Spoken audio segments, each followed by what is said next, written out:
J'étais au réfectoire en train de prendre le déjeuner et puis d'un coup j'ai entendu des bruits, des verres qui se chamaillaient entre eux et le mur qui est en face de moi s'avançait auprès de moi.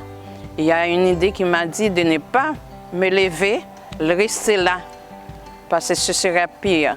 Je disais Marie, maman Marie, Jésus, Jésus, viens me sauver, viens nous sauver. Ainsi, sœur Altina Altiné de la communauté des filles de Marie Auxiliatrice dans le Sud décrit le moment qu'elle a vécu.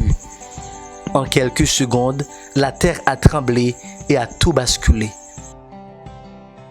Les filles de Marie Auxiliatrice, communément appelées sœurs salésiennes, sont les plus touchées de la famille salésienne dans le Sud.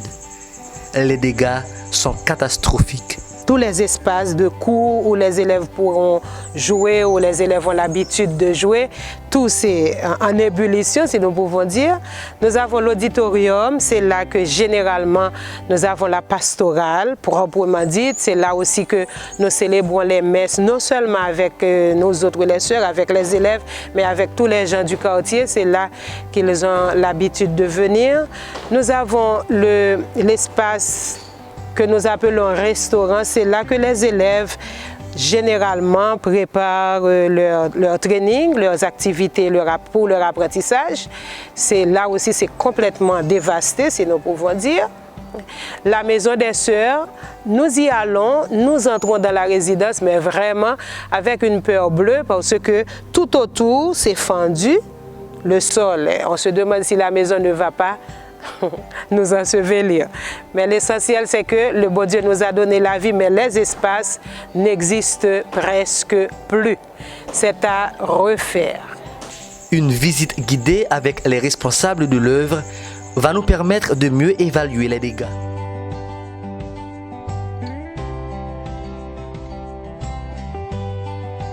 S'il n'y avait pas ces deux poutres, eh bien, je pense que oui, on n'aurait pas l'auditorium encore. Bon, il y a quelques rares fissures dans les salles. Mais ce qui inquiète, c'est qu'on sent que le bâtiment est en train de s'enfoncer. Si chez les sœurs salésiennes, les dégâts sont aussi énormes, chez les salésiens de Don Bosco à Bergeau, la situation n'est pas trop alarmante. Toutefois, les responsables partagent le sort de leurs sœurs salésiennes et de la population entière. Ici, pratiquement, nous pas enregistré en pile dégâts comparativement à Villa avec les Caïméo. Donc, dégâts non enregistrés, c'est mieux qui tombaient. Et puis, en partie à l'intérieur, vaisselle, surtout dans l'école, la restauration, qui y a un pile vaisselle qui cassé, qui sont tombés. Donc nous-mêmes, nous là, et même si nous n'avons pas de dégâts, mais nous là, pour nous accompagner les gens qui ont des problèmes, parce que les professeurs qui perdent caillou, là-dedans, nous accueillir, employés, nous accueillir là, et quelques autres monde qui perdent du caillou, nous accueillir là pour que nous soyons capables d'accompagner dans le moment choc ça. Les interrogations sont nombreuses en ce qui concerne la rentrée des classes prévue pour le 6 septembre à l'échelle nationale. Bien que le ministère de l'Éducation nationale et de la formation professionnelle envisage un plan spécial pour les départements touchés par le séisme, la communauté des sœurs salésiennes d'Écailles souhaiterait voir les élèves retourner à l'école sous peu pour redonner sens aux activités quotidiennes. Reprendre l'école, cela dirait déjà aux gens, la vie continue. Parce qu'avec ça, on allait voir les élèves venir, les professeurs bouger. On allait bouger avec les gens et leur montrer que, bon voilà, la vie, il faut encore la prendre par les cornes et continuer à vivre. Seulement, on ne sait pas ce que l'Éducation nationale va penser, on ne sait pas ce que l'État va penser, puisque au niveau des cailles, les dégâts sont énormes.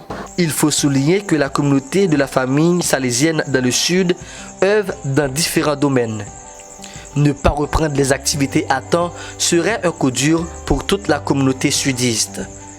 Même lorsque tout semble sombre, les responsables gardent espoir.